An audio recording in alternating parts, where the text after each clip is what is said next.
মাঘ মাস, বেলা 12টার সময় গোপাল বোস লেনের ভেতর হঠাৎ খুন হয়েছে বলে একজন লোক চিৎকার করে উঠল। ওই গলির কাছে বড় রাস্তার ওপর একজন পুলিশের পাহারাদার পাহারা দিচ্ছিল। এই গোলযোগ শুনে দ্রুত পায়ে সেই গলির ভেতর ঢুকল সে। সেখানকার আরো কয়েকজন লোকও তার পেছনে ছুটল। পাহারাদার সেই গলির ভেতর পৌঁছে দেখল সেখানে একটা সেকেন্ড ক্লাস কম্পাস গাড়ি আর তার চারদিকে কতগুলো লোক দাঁড়িয়ে আছে। একজন মুসলমান কোচমান কোচবাক্সের ওপর বসে রয়েছে। গাড়ির দরজা খোলা। গাড়ির ভেতর প্রায় বছর 20 এক যুবতী মৃত অবস্থায় পড়ে আছে। তার বুকের ওপর সাংঘাতিক আঘাতের চিহ্ন। প্রায় সমস্ত শরীর, সমস্ত জামা কাপড় রক্তে ভেজা।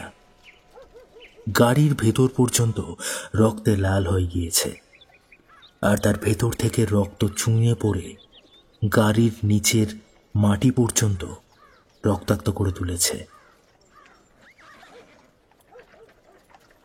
সেই মৃত যুবতীর সামনে রক্তের রঙে রঙিন হয়ে এক 25 বছরের যুবক হাতে একটা প্রায় 1 ফুট লম্বা রক্তাক্ত ছুরি নিয়ে দাঁড়িয়ে রয়েছে। তাকে অনেকেই অনেক কথা জিজ্ঞাসা করছেন, কিন্তু যুবক কোনো উত্তরই দিচ্ছে না।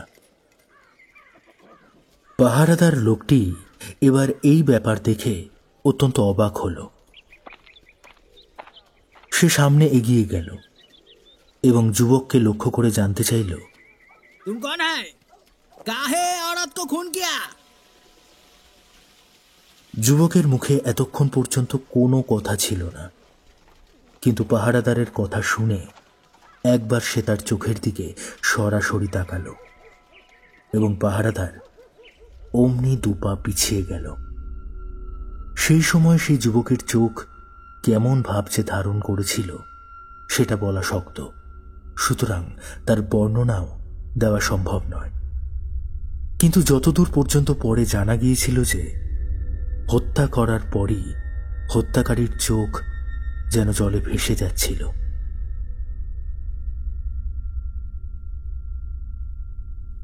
পুলিশের ওই রক্ষীটির কথা শুনে সেই যুবক বলল, আমি যেই হই না কেন তা তোমার জানার দরকার নেই। আমি খুন করেছি, তুমি আমাকে যেখানে ইচ্ছা হয় সেখানে নিয়ে যেতে পারো। রক্ষী এই কথা শুনে তাকে আর কিছুই বলল না, কিন্তু সে সেই কোচমানকে তার গাড়ি আস্তে আস্তে থানার দিকে নিয়ে যেতে বলল। রক্ষীর আদেশ মতোই কোচমান ধীরে ধীরে গাড়ি নিয়ে এগোতে লাগলো, আর রক্ষীও সে গাড়ির সঙ্গে সঙ্গেই চলল। সেখানে উপস্থিত লোকজনও তাদের সঙ্গে থানায় গিয়ে উপস্থিত হল। থানার প্রধান কর্মচারী সেই সময় অফিসে বসেছিলেন। সংবাদ পাওয়া মাত্র তিনি গাড়ির কাছে এসে ভেতরকার লোমহর্ষক ঘটনা দেখে বিস্মিত ও চিন্তিত হলেন। বিস্মিত হওয়ার কারণ এই ভয়ানক দৃশ্য, এবং চিন্তিত হবার কারণ সেই যুবকের হাতের রক্ত মাখা সেই ভীষণ ছুরি এখনো বর্তমান। কিভাবে এবং কত সহজে সেই ছুরি তার কাছ থেকে আদায় করতে পারবেন তার জন্যই চিন্তিত হলেন। ছুরি দেখে কর্মচারী যেরকম চিন্তিত হয়েছিলেন, কার্যক্ষেত্রে দেখা গেল সেই রকম কোনো চিন্তার কোনো কারণই নেই। চাওয়া মাত্রই যুবক সেই ছুরি বিনা আপত্তিতে কর্মচারীকে দিয়ে দিল। ছুরি হাতে পাওয়া মাত্র কর্মচারী সেটা অন্য আরেকজন কর্মচারীর হাতে দিয়ে দিলেন। সে সেটা নিয়ে থানার ভেতরে ঢুকে গেল। যুবককে গাড়ি থেকে নামতে বললে বিনা আপত্তিতেই সে গাড়ি থেকে নেমে অফিসের ভেতর প্রবেশ করল। প্রধান কর্মচারীর সংকেত মতো সেখানে সেই যুবককে অন্য 2 জন প্রহরী শক্ত করে হাতে হাত কড়া পরিয়ে দিল। শুরু হলো এই হত্যাকাণ্ডের তদন্ত। মৃতদেহ পরীক্ষার জন্য পাঠানো হলো এবং যেখানে এই হত্যাকাণ্ড সম্পন্ন হয়েছিল সেখানে খোঁজ খবর করবার পর সেই যুবকের বিপক্ষে যেসব সাক্ষী সংগ্রহ হলো তাদের বয়ান নেওয়া হলো।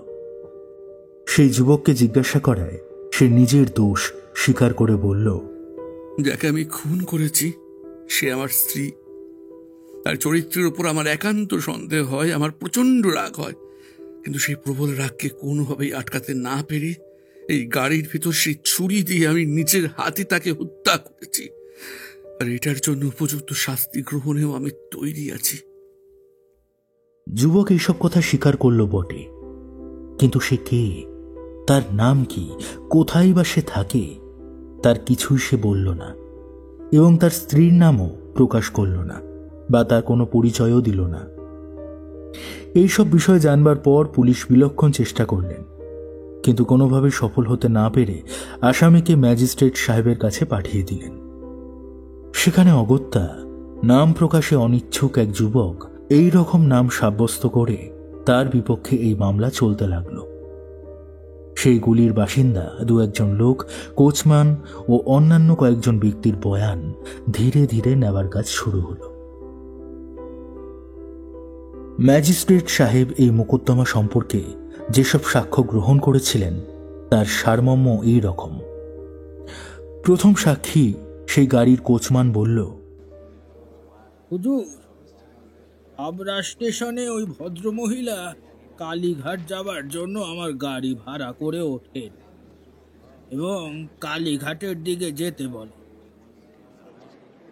আমি যেমনি গাড়ি হাঁকিয়ে দেব ভাবলাম, অমনি সেই সময় পেছন থেকে খুব ব্যস্তভাবে এই লোকটা এসে আমার গাড়ির ভেতরে ঢুকে গেল।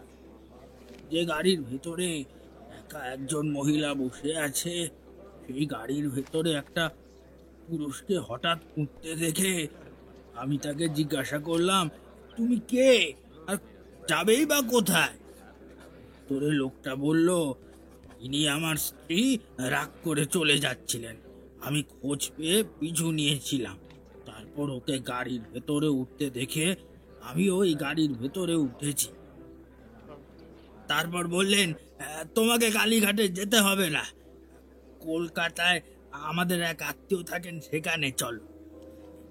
এই যুবক ভদ্রমহিলার সামনে এইসব কথা বলল হুজুর, কিন্তু মহিলা তার কোনো প্রতিবাদ করলো না। কাজে এই যুবকের কথায় বিশ্বাস করে তারই নির্দেশ মতো গাড়ি চালাতে লাগলাম।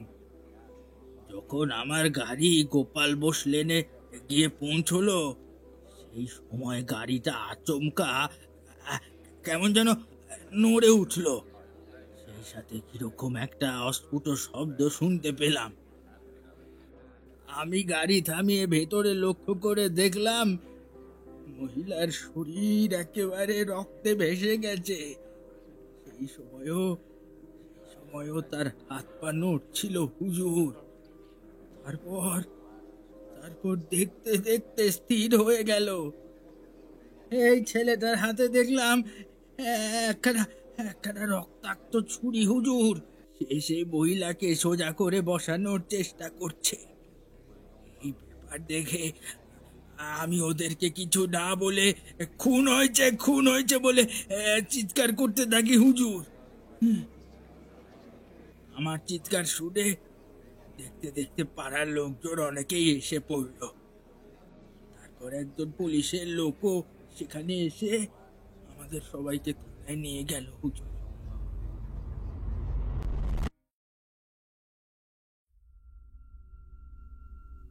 পাড়ার কয়েকজন লোকও এই রকম কথাই বললেন। তাঁরা বললেন যে খুন হয়েছে শুনে যখন তারা গাড়ির কাছে যান, সেই সময় দেখতে পান মহিলাটি রক্তে ভিজে গাড়ির ভেতর পড়ে আছে, আর সেই ছেলেটা একটা রক্তমাখা ছুরি হাতে নিয়ে তারই সামনে দাঁড়িয়ে রয়েছে। এই দুজন ছাড়া অন্য কেউই সেই সময় গাড়ির ভেতর ছিল না। কোচম্যান তার গাড়ির ওপরই কোচবাক্সে বসেছিল। এবার পুলিশের পাহারাদার যেভাবে খবর পাওয়া মাত্রই ঘটনাস্থলে পৌঁছয় এবং গাড়ির ভেতর যেরকম অবস্থায় তাদের দেখতে পায়, যুবককে জিজ্ঞাসা করায় তার কাছ থেকে যে ধরনের উত্তর পায় এবং শেষে তাদের সকলকে যেরকমভাবে থানায় নিয়ে যায় তার যথাযথ বর্ণনা করল। কেবলমাত্র এই লোকটি যে এই মহিলার সঙ্গে এই গাড়ির ভেতর ছিল এবং অন্য কোনো লোক এই গাড়ির ভেতর প্রবেশ করেনি সে সম্বন্ধেও 2-3 জন লোক সাক্ষ্য দিল। লাশ পরীক্ষার্থী ডাক্তার সাহেবের দ্বারা প্রমাণিত হল যে বুকে ধারালো অস্ত্রের সাংঘাতিক আঘাতেই এই মহিলার মৃত্যু হয়েছে। ম্যাজিস্ট্রেট সাহেব আসামিকে জিজ্ঞাসা করায় সে বলল, আমাকে বেশি কথা জিজ্ঞাসা করবেন না, জিজ্ঞাসা করলেও তার কোনো উত্তর পাবেন না। তবে আমি কেবলমাত্র এটা বলছি যে নিহত মহিলা আমারই স্ত্রী, কিন্তু ওর নামও আমি বলবো না, ঠিকানা বলবো না, কোথায় যাচ্ছিলাম তাও বলবো না, এবং কোথা থেকে আসছি তাও বলবো না। কিন্তু একটা কথা অবশ্যই বলবো, আমি হত্যাকারী। সেই ছুরির সাংঘাতিক আঘাতেই আমি তাকে হত্যা করেছি, কিন্তু কেন যে হত্যা করেছি তাও আমি বলবো না। ম্যাজিস্ট্রেট সাহেব এই কথা শুনে বললেন, আচ্ছা, এসব কথা তুমি নাই বলো, কিন্তু তোমার দ্বারাই যে এই হত্যাকাণ্ড সম্পন্ন হয়েছে, এটা কি সত্যি? যখন আমি বলছি এই হত্যা আমিই করেছি, তখন আমার কথা সত্যি বলে বিশ্বাস করবেন না কেন? প্রতিবাদী যখন তার দোষ নিজের মুখে জোর গলায় স্বীকার করছে, তখন তার কথার উপর অবিশ্বাস করার কোনো কারণই আমি দেখি না। আপনি আমার কথার উপর নির্ভর করে অনায়াসেই আমার প্রাণদণ্ডের আদেশ দিতে পারেন। তোমার কথার উপর বিশ্বাস বা অবিশ্বাস করার সম্পূর্ণ ক্ষমতা আমার আছে। তোমাকে শাস্তি দেওয়া সম্বন্ধে আমি তোমার কোনো রকম মতামত গ্রহণ করব না, কিন্তু আমি যে দু একটা কথা জিজ্ঞেস করছি তার যথাযথ উত্তর দেওয়া তোমার কর্তব্য, কারণ তাতে তোমার ভালো ছাড়া খারাপ কিছু হওয়ার সম্ভাবনা নেই। যদি তুমি তোমার নাম বলো, তোমার ঠিকানা কোথায় তা আমাকে বলে দাও, এবং তোমার আত্মীয় স্বজন কে আছে তা যদি আমরা জানতে পারি, তাহলে হয়তো তারা তোমার সাহায্য করতে পারেন। কোনো উপযুক্ত আইনজীবীর সাহায্য নিয়ে তোমাকে বাঁচাবার চেষ্টাও তো করতে পারেন। হুজুর, আমাকে ক্ষমা করবেন, এইসব কথা আমি কিছুই বলবো না, কারণ আমি কারো দয়া চাই না। যে কাজ আমি করেছি তার উপযুক্ত শাস্তি আমার হওয়া উচিত। যুবকটিকে আর বেশি কথা জিজ্ঞাসা করা নিষ্প্রয়োজন ভেবে বিচারক তাকে দায়রায় চালান করলেন এবং আসামিকে বললেন, তুমি যেরকম গুরুতর অপরাধ করেছো সেই অপরাধের শাস্তি দেওয়া আমার সাধ্যাতীত, সুতরাং তোমার মোকদ্দমা ঊর্ধ্বতন আদালতে পাঠানো হলো, সেখানেই তোমার বিচার হবে।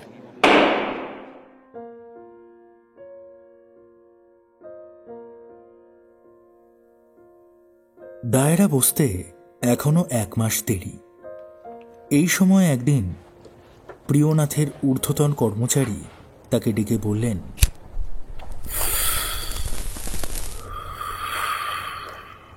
সম্প্রতি গোপাল বসু লেনে খুনের ঘটনা ঘটেছে এবং অপরাধীকে ম্যাজিস্ট্রেট সাহেব দায়রাতে পাঠিয়েছেন। সেই খবর তুমি বোধহয় নিশ্চয়ই জানো, আর এটাও জানো যে হত্যাকারী এ পর্যন্ত তার পরিচয় জানায়নি। কি জন্যে যে এই খুন সে করেছে তার কারণ এখনো ঘোরতর অন্ধকারে।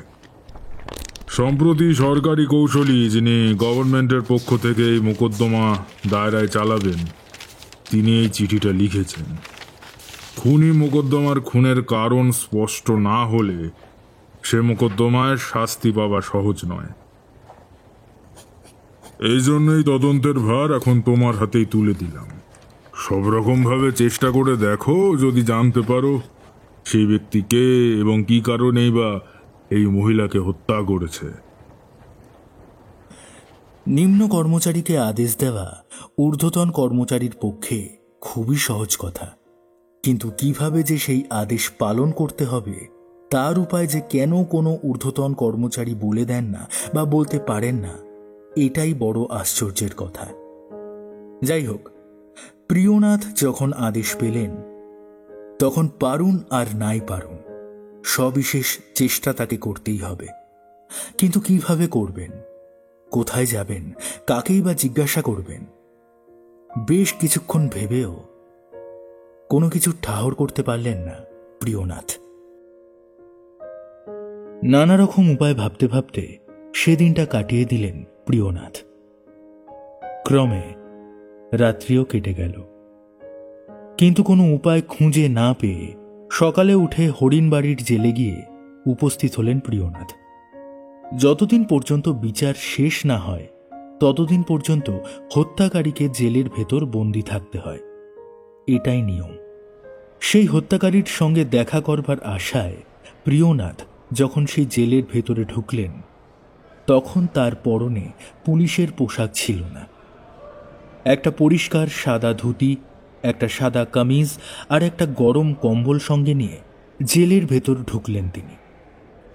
জেলের ইংরেজ কর্মচারী প্রিয়নাথকে চিনতেন, সুতরাং বিনা আপত্তিতেই তিনি তাকে জেলের ভেতর যেতে দিলেন। জেলের ভেতরে ঢুকে সেই হত্যাকারীর সঙ্গে দেখা করবার ইচ্ছে ইংরেজ কর্মচারীকে জানালেন প্রিয়নাথ, এবং এটাও বললেন, শোনো, হত্যাকারী যেন কোনোভাবে জানতে না পারে যে আমি পুলিশ কর্মচারী। এমনভাবেই আমি তার সাথে সাক্ষাৎ করব। কর্মচারীটি তার প্রস্তাবে রাজি হয়ে একটা ঘরে তাকে বসতে বললেন। প্রিয়নাথ সেই ঘরে গিয়ে বসলে কর্মচারী হত্যাকারীকে আনবার জন্য নিজেই গেলেন।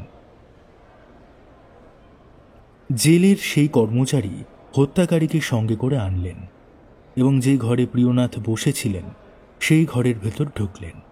সেখানে আরেকটা চেয়ার ছিল। তিনি গিয়ে বসলেন সেই চেয়ারের উপর। হত্যাকারী প্রিয়নাথ আর সেই কর্মচারীর সামনে দাঁড়িয়ে রইল। হত্যাকারী যুবকের পরনে যে পোশাক ছিল তা বেশ ময়লা হয়ে গিয়েছে। প্রিয়নাথ তাকে বললেন, তোমার গায়ের জামা কাপড় তো খুবই ময়লা হয়ে গেছে দেখছি। এক কাজ করো, এখন এইসব ছেড়ে এই পরিষ্কার জামা পরে ফেলো দেখি।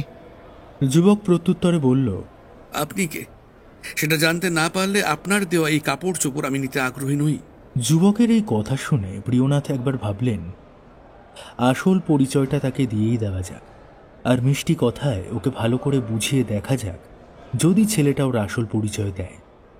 কিন্তু পরক্ষণেই আবার মনে হলো যে যখন সে প্রথম অনুসন্ধানকারী পুলিশের কাছেই নিজের পরিচয় দেয়নি, ম্যাজিস্ট্রেট সাহেব শেষে তার পরিচয় পাওয়ার জন্য সমস্ত রকম চেষ্টা করেও কোনোভাবে সফল হননি, তখন তাকেই সে তার পরিচয় দিতে যাবে কেন?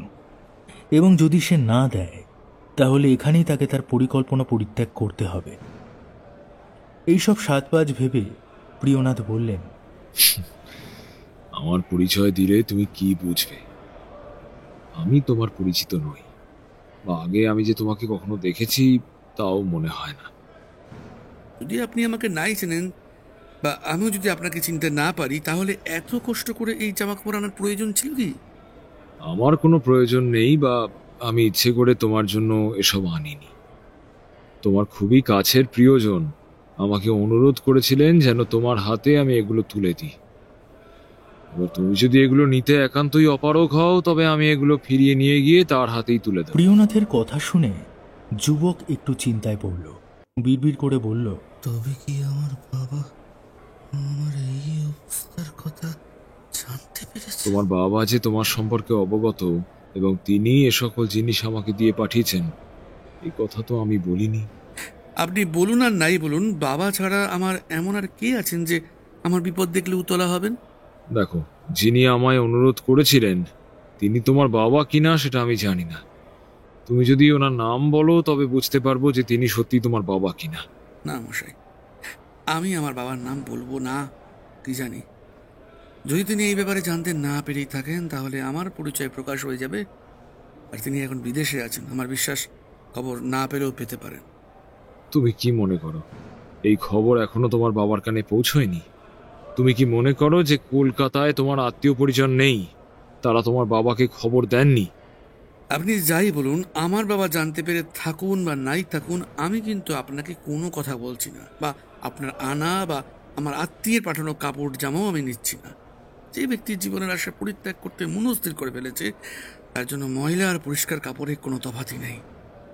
বেশ, আজ তুমি এগুলো নিলে না, কিন্তু দেখো, যিনি এসব পাঠিয়েছেন তিনি তোমার আত্মীয় স্বজনই হন বা তোমার বাবাই হন, দু একদিনের মধ্যে যখন তাকে সঙ্গে করে আমি তোমার কাছে এই জায়গায় নিয়ে আসব, তখন দেখব এই জামা কাপড় তুমি নাও কিনা। প্রিয়নাথের কথা শুনে যুবক আর কোনো কথাই বলল না, চুপ করে বসে রইল। তার কাছ থেকে আজ আর কোনো কথা বের হবার সম্ভাবনা নেই দেখে প্রিয়নাথ সেদিন জেল থেকে বেরিয়ে পড়লেন। কর্মচারী আসামিকে তার জায়গায় রেখে আসলেন। প্রিয়নাথ মনে মনে যা ভেবেছিলেন, অপরাধীর কথায় তার একটু আভাসও পেয়েছিলেন। প্রিয়নাথ জানলেন যে ওর আত্মীয় হন বা স্বদেশবাসী হন, ছেলেটির পরিচিত কোনো না কোনো ব্যক্তি কলকাতায় আছেন, এবং আরও জানতে পারলেন যে তার বাবা এখনো বর্তমান, কিন্তু কলকাতা থেকে দূরে কোথাও রয়েছেন তিনি। জেল থেকে বেরিয়ে সোজা নিজের বাড়িতে গেলেন প্রিয়নাথ। যে পদ্ধতি অবলম্বন করে আসামির মনের কথা জানবার চেষ্টা করেছিলেন সেটা ব্যর্থ হলো দেখে আর কোনো উপায় অবলম্বন করা যেতে পারে কিনা তারই চিন্তা করতে লাগলেন। ভাবতে ভাবতে সেদিনটা চলে গেল। রাতও কেটে গেল প্রকৃতির নিয়মে। সকাল হতে যে থানার এলাকায় ওই মহিলার হত্যাকাণ্ড ঘটেছিল সেই থানায় গেলেন প্রিয়নাথ। থানায় গিয়ে আসামির পরিত্যক্ত সেই জামাকাপড় একবার নিজের চোখে দেখতে চাইলেন প্রিয়নাথ। থানার প্রধান কর্মচারী প্রিয়নাথের কথা শুনে বললেন, আসামি এবং আসামির স্ত্রীর জামাকাপড় পরীক্ষা করবার জন্য কেমিক্যাল এক্সামিনারের কাছে পাঠানো হয়েছে। এরপর মেডিকেল কলেজে গিয়ে কেমিক্যাল এক্সামিনার বাবুর সঙ্গে দেখা করলেন প্রিয়নাথ। তার সঙ্গে যদিও প্রিয়নাথের সবিশেষ জানাশোনা ছিল না, কিন্তু প্রিয়নাথ দেখলেন তিনি নিতান্ত ভদ্রলোক। প্রিয়নাথের মনের ভাব বলা মাত্রই তিনি তার প্রস্তাবে রাজি হলেন এবং পোশাকগুলো যেখানে ছিল সেখানে তাকে নিয়ে গিয়ে দেখাবার জন্য সমস্ত কাপড়ই প্রিয়নাথের হাতে তুলে দিলেন। প্রিয়নাথ এক এক করে সমস্ত জামা কাপড় তাঁর সামনেই দেখতে লাগলেন। জামা কাপড়ের মধ্যে কালো রঙের একটা কোট ছিল। সেটা যদিও পুরনো, কিন্তু বেশি দিন যে ব্যবহার হয়েছে সেটা দেখে সেরকম মনে হলো না। প্রিয়নাথ বুঝলেন এই কোট আসামির। এই কোটের ভেতর গলার কাছে সাদা কাপড়ের একটা টিকেট কোটের সঙ্গেই সেলাই করা আছে। সেটার রং যদিও সাদা ঠিকই, কিন্তু এখন আর পরিষ্কার নেই, ময়লা হয়ে গিয়েছে। কোট বা চাপকানে এই রকম টিকিটে প্রায় বিক্রেতার নাম থাকে। সুতরাং সবিশেষ পরীক্ষা করবার পরে সবটা দেখে প্রিয়নাথ জানতে পারলেন সেই টিকিটে ইংরেজি অক্ষরে লেখা আছে গাঙ্গুলি ব্রাদার, কলকাতা, 7 টাকা 8 আনা পয়সা। কোটের বিষয় এটুকু জানতে পেরে প্রিয়নাথের মনে একটু আশার সঞ্চার হল। তিনি ভাবলেন এই সূত্র ধরে যদি এটার কোনো রকম কোনো খোঁজ পেতে পারেন তবেই ভালো, নতুবা এখন পর্যন্ত অন্য কোনো উপায়ই তিনি দেখতে পাচ্ছেন না। সেই কাপড়গুলো ভালো করে পরীক্ষা করে কাজে আসতে পারে এমন আর কোনো বিষয় জানতে না পেরে প্রিয়নাথ সেগুলো সেখানে রেখে সেখান থেকে বেরিয়ে পড়লেন। গাঙ্গুলি ব্রাদারের কাটা কাপড়ের দোকান খুঁজে বের করা প্রিয়নাথের পক্ষে খুব একটা কষ্টসাধ্য ব্যাপার হল না। সেই দোকান সহজেই বের করতে পারলেন প্রিয়নাথ। মহেন্দ্রনাথ গঙ্গোপাধ্যায় সেই দোকানের একজন অংশীদার। মহেন্দ্রবাবুর সঙ্গে প্রিয়নাথের বিশেষ পরিচয় না থাকলেও একটু চেনাশোনা ছিল। প্রিয়নাথ সেখানে গিয়ে সমস্ত কথা তার কাছে খুলে বললেন এবং এও বললেন যে এই অনুসন্ধানের বিষয়ে তিনি নিযুক্ত আছেন। এরপর প্রিয়নাথ তার কাছে কোটটা একবার দেখবার জন্য অনুরোধ করলেন। সমস্ত কথা শুনে মহেন্দ্রনাথ তৎক্ষণাৎ রাজি হয়ে গেলেন। যেহেতু কোটটা কেমিক্যাল এক্সামিনারের কাছে ছিল এবং যতক্ষণ না তার পরীক্ষা শেষ হবে ততক্ষণ অবধি সেটা তার কাছ থেকে কোথাও নিয়ে যাবার অনুমতি নেই, তাই অগত্যা মহেন্দ্রবাবুকে সেই কোট দেখবার জন্য মেডিকেল কলেজে নিয়ে যাওয়া হল। মহেন্দ্রবাবু সেই কোট দেখে বিলক্ষণ চিনতে পারলেন এবং বললেন এটা তাঁরাই তৈরি করেছেন, কিন্তু কার কাছে বা কতদিন হলো বিক্রি করেছেন তা কিন্তু তখন বলতে পারলেন না। মহেন্দ্রবাবু কার কাছে সেই কোট বিক্রি করেছেন ভাবতে পারলেন না ঠিকই, কিন্তু সেই কোটে যে দাম লেখা আছে সেই দামেই যে বিক্রি করা হয়েছে সেটা নিশ্চিত করলেন। আরও বললেন তিনি যতদূর জানেন তার ভেতরের কাপড়ের ওপর লেখা দামের কমে কোনো কাপড় কখনো বিক্রি হয়েছে বলে তাঁর মনে হয় না। মহেন্দ্রবাবুর সঙ্গে আবার তার সেই দোকানে গেলেন প্রিয়নাথ এবং দুজনে পরামর্শ করে এইটা ঠিক করলেন যে সেখানে বসে অত্যন্ত সতর্কতার সঙ্গে সেই দোকানের গত 5-6 বছরের খাতা পরীক্ষা করে দেখা ছাড়া অন্য আর কোনো উপায় নেই। সেই দামে যদি এই রকমের কোট কারো কাছে বিক্রি হয়েছে বলে জানতে পারা যায় তাহলে সেই কোটের খদ্দেরের কোনো রকম খোঁজ পেলেও পাওয়া যেতে পারে। পরামর্শ করে যা ঠিক করা হলো কাজেও ঠিক তাই করা হলো। 15টা দিন অবিরত পরিশ্রম করে 6 বছরের খাতা দেখা শেষ হলো এই 6 বছরের মধ্যে কেবল 5টা মাত্র কোট 7 টাকা 8 আনা মূল্যে বিক্রি হয়েছে বলে জানতে পারলেন প্রিয়নাথ। একটা কিনেছেন সিমলার সুরেশচন্দ্র দত্ত, আরেকটা ট্যাংরার শ্রী শচীন্দ্র ঘোষ, তৃতীয়টা বউবাজারের রামযদু সরকার, চতুর্থটা ভবানীপুরের ত্রৈলোক্য বিশ্বাস, এবং 5ম কোট কার কাছে বিক্রি হয়েছে তার নাম নেই, কেবল লেখা আছে নগদে বিক্রি। এই সূত্র অবলম্বন করে এই বিষয়ের অনুসন্ধান হওয়া একেবারে অসম্ভব, এবং অন্য উপায় না পাওয়া পর্যন্ত প্রিয়নাথকে প্রথম পথ অবলম্বন করতেই হল। যে 4 জন ব্যক্তির নাম পাওয়া গিয়েছিল তারা সকলেই মহেন্দ্রনাথের পরিচিত খদ্দের। সুতরাং মহেন্দ্রবাবুর সাহায্যে তাদের ঠিকানা পেতে কোনো রকম কোনো কষ্ট হল না। সুরেশচন্দ্র দত্তকে তার সিমলার বাড়িতেই পাওয়া গেল। তিনি জানালেন যে কোট তিনি কিনেছিলেন তা তার কাছেই আছে। দ্বিতীয় ক্রেতা শ্রী শচীন্দ্র ঘোষ যে সময় ট্যাংরায় ছিলেন সেই সময় তিনি তার কোট কেনেন। ট্যাংরায় গিয়ে জানতে পারা যায় প্রায় 2 বছর আগে শ্রী শচীন্দ্র তার কাজ ছেড়ে টালিগঞ্জে থাকছেন। ট্যাংরার একটা লোক তার ঠিকানা জানত, তাকে সঙ্গে করে নিয়েই টালিগঞ্জে যাওয়া হলো। সেখানে শ্রী শচীন্দ্রের সঙ্গে দেখা হলো, কোটের কথাও তাকে জিজ্ঞাসা করা হলো এবং জানতে পারা গেল সেই কোট এখনো তার কাছেই আছে। বউবাজারের রামযদু সরকার আগে একটা বাড়িতে থাকতেন। 6 মাস হলো সেই বাড়ি তিনি ছেড়ে দিয়ে দেশের বাড়ি চলে গিয়েছেন। তার বাসস্থান বর্ধমানের কাছাকাছি ছোট্ট একটা গ্রামে। কলকাতায় রামযদুর আর কোনো খোঁজ পাবার কোনো আশা না থাকায় ভবানীপুরে ত্রৈলোক্য বিশ্বাসের কাছে গেলেন প্রিয়নাথ। জানা গেল 3 মাস আগে ত্রৈলোক্যবাবু মারা গিয়েছেন। তার ভাইয়ের কাছ থেকে জানতে পারা গেল যে সেই কোট তার বিধবা স্ত্রীর কাছে এখনো রয়েছে। বউবাজারের রামযদু সরকার আগে একটা বাড়িতে ভাড়া থাকতেন।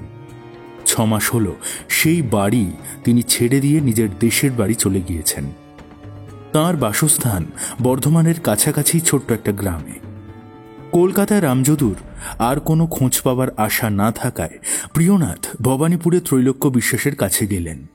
তিনি জানতে পারলেন 3 মাস আগে ত্রৈলোক্যবাবু মারা গিয়েছেন।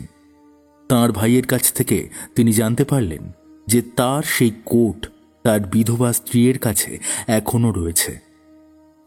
যেটা নগদ মূল্যে বিক্রি করা হয়েছিল তার কোনো রকম কোনো খোঁজ পাওয়া গেল না। মহেন্দ্রবাবু অনেক ভেবেচিন্তেও কোনোভাবেই মনে করতে পারলেন না যে সেই কোট তিনি কার কাছে বিক্রি করেছিলেন।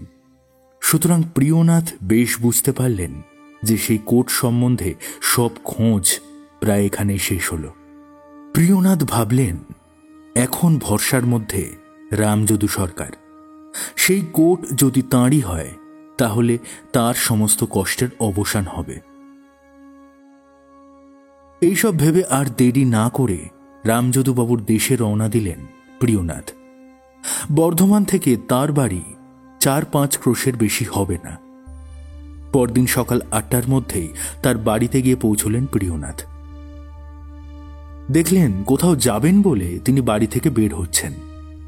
রামযদুবাবুকে দেখা মাত্র প্রিয়নাথের সমস্ত আশা ভেঙে গেল, কারণ প্রিয়নাথের মনে স্থির বিশ্বাস জন্মেছিল যে সে কেমিক্যাল এক্সামিনারের কাছে যে কোট তিনি দেখেছিলেন তা রামযদুবাবু ছাড়া আর অন্য কারো নয়, এবং আসল হত্যাকারী স্বয়ং রামযদু সরকার।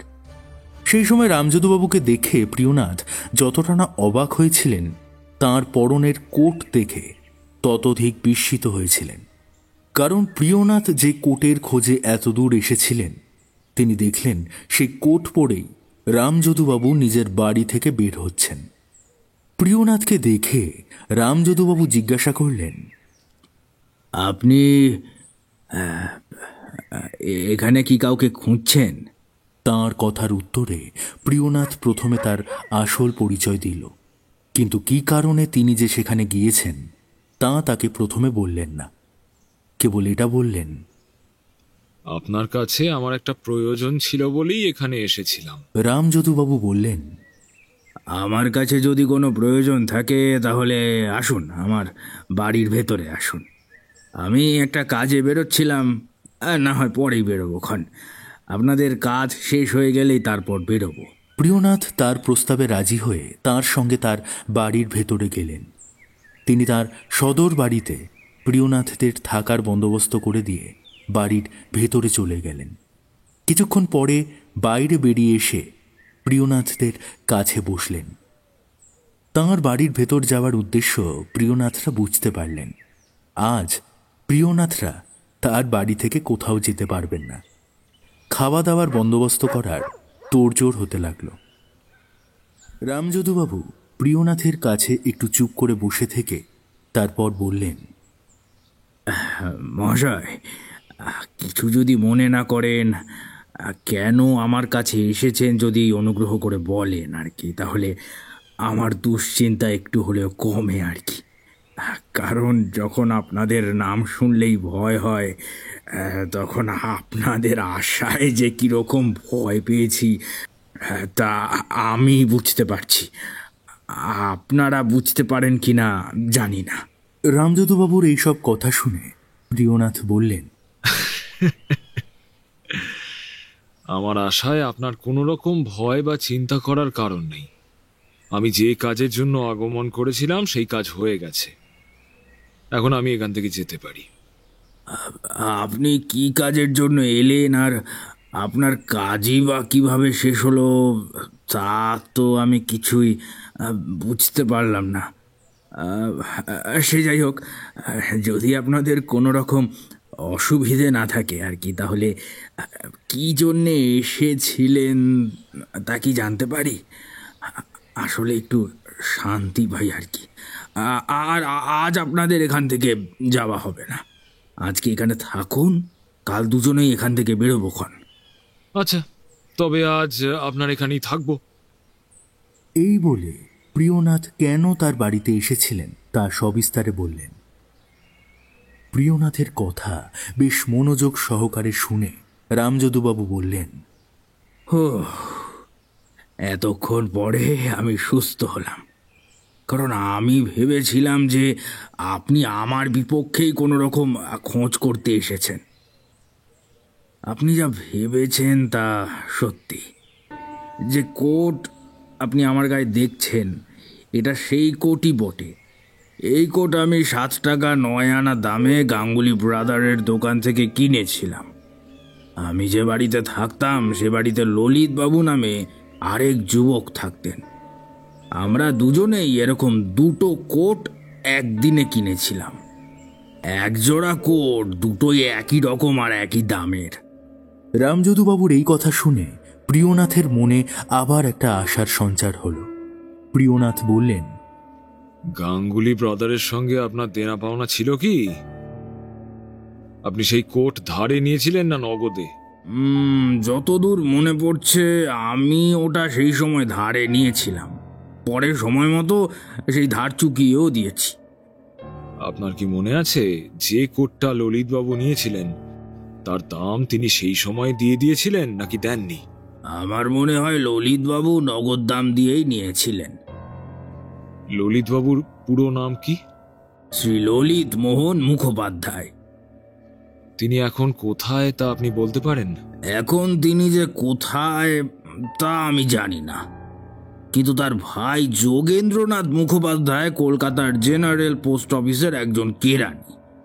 তার বাড়ি কোথায় তা আমি বলতে পারি না, তাদের ঠিকানাও আমি জানি না।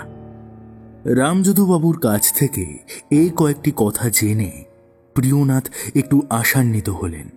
ভাবলেন কোট সম্বন্ধীয় অনুসন্ধান ললিতবাবুর কাছেই সম্ভবত শেষ হয়ে যাবে। তবে তার কাছ থেকেও যদি কোনো রকম কোনো সন্ধান না পাওয়া যায়, তাহলে আবার অন্য কোনো রকম সূত্র বের করে তারই আশ্রয় নিতে হবে, আর উপস্থিত সূত্রে বৃথা কর্মভোগী সার হবে। যাই হোক, রামযদুবাবুকে আর কোনো কথা না বলে তাঁর অনুরোধে সেই দিন সেখানেই কাটিয়ে দিলেন প্রিয়নাথ। পরদিন সেখান থেকে বেরিয়ে রওনা হলেন কলকাতার উদ্দেশ্যে। রামযদুবাবু প্রিয়নাথের সঙ্গে তাঁর বাড়ি থেকে বেরিয়ে নিজের গন্তব্যে চলে গেলেন। প্রিয়নাথ সঠিক সময় মতো কলকাতায় এসে পৌঁছলেন, কিন্তু সময়ের অভাবে সেই দিন জেনারেল পোস্ট অফিসে গিয়ে যোগেন্দ্রনাথের খোঁজ করতে পারলেন না। পরদিন বেলা 10টার সময় জেনারেল পোস্ট অফিসে গিয়ে যোগেন্দ্রনাথ মুখোপাধ্যায়ের খোঁজ করলেন প্রিয়নাথ।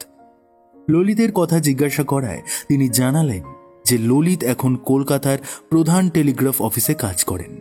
দুই ভাই একই বাড়িতে থাকেন, জেলে পাড়ার ভেতর তাঁদের বর্তমান ঠিকানা। যোগেনবাবুর কাছ থেকে বিদায় নিয়ে টেলিগ্রাফ অফিসেও গেলেন প্রিয়নাথ। খুঁজে খুঁজে ললিতবাবুকে বেরও করলেন তিনি।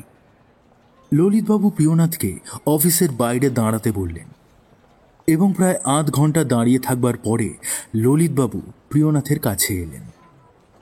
প্রিয়নাথ তাকে তার নিজস্ব পরিচয় জানিয়ে কয়েকটি কথা জিজ্ঞাসা করলেন মাত্র। যে সময় আপনি বউবাজারে থাকতেন সেই সময় আপনাদের বাড়িতে রামযদু নামে আর এক বাবু থাকতেন, আপনার মনে আছে কি? হ্যাঁ হ্যাঁ, মনে আছে। রামযদু আর আমি একই ঘরে থাকতাম।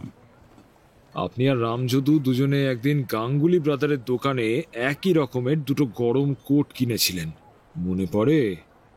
হ্যাঁ, অল্প অল্প মনে পড়ছে বই কি। আপনি সেই কোট 7 টাকা 9 আনা নগদ দিয়ে কিনেছিলেন, আর রামযদু বাবুর কোটের দাম বাকি ছিল। বোধহয় আমি নগদ টাকা দিয়ে কিনেছিলাম। আচ্ছা, আপনি যে কোটটা কিনেছিলেন সেটা এখন কোথায়? হ্যাঁ, সে কোট কোথায় আছে তা আমি বলতে পারি না, কারণ আমি ওটা নিজের জন্য কিনিনি, অন্য একজনের জন্য কিনেছিলাম। ও, কার জন্য খরিদ করেছিলেন? কার জন্য কিনেছিলাম তাও তো জানি না। আমার কাকামশায়ের পত্র মতো কিনেছিলাম। তার কোনো বন্ধুর অনুরোধে মাপের সঙ্গে তিনি আমার কাছে 8 টাকা পাঠিয়ে দেন। সেই মাপ মতো একটা কোট কিনে তার কাছে পাঠিয়ে দিতে বলেন। আমি সেই কোট কিনে তার কাছে পাঠিয়ে দিই। আপনার কাকা কোথা থেকে আপনাকে চিঠি লেখেন, আর কোট কিনে আপনি কোথায় পাঠিয়েছিলেন? আমার কাকা কানপুর থেকে আমাকে চিঠি লিখেছিলেন, আমিও সেই কোট কিনে তার কাছে সেখানে পাঠিয়ে দিয়েছিলাম। আপনার কাকা এখন কোথায়? কানপুরেই আছেন, সেখানেই তিনি ব্যবসা বাণিজ্য করে থাকেন। তার নাম? আমার কাকার নাম কান্তিচন্দ্র মুখোপাধ্যায়। আপনার কাকা সেই কোট কার জন্য কিনেছিলেন তা কি আপনি জানেন? আমি তো আপনাকে আগেই বলেছি যে তিনি কার জন্য কোট কিনেছিলেন তা আমি জানি না, তবে তিনি যে তার নিজের জন্য কেনেননি এটা নিশ্চিত। ললিতবাবুর কাছে এই কয়েকটি কথা জেনে প্রিয়নাথ সেখান থেকে চলে গেলেন। ললিতবাবু অফিসের ভেতর ঢুকে গেলেন।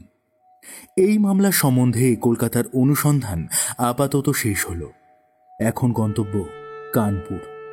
এখন কানপুরে গিয়ে কান্তিচন্দ্র মুখোপাধ্যায়ের অনুসন্ধান জরুরি হয়ে পড়ল।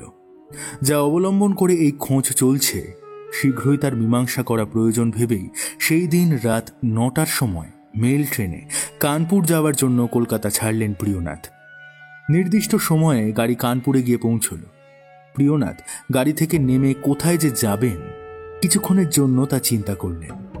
এর আগে 2-1 বার যদিও তিনি কানপুরে এসেছিলেন, কিন্তু কারো সঙ্গে বিশেষ আলাপ পরিচয় না থাকার কারণে প্রথমে একটু ভাবলেন ঠিকই, কিন্তু শেষে একটা গাড়ি করে শহরের ভেতরে প্রবেশ করলেন।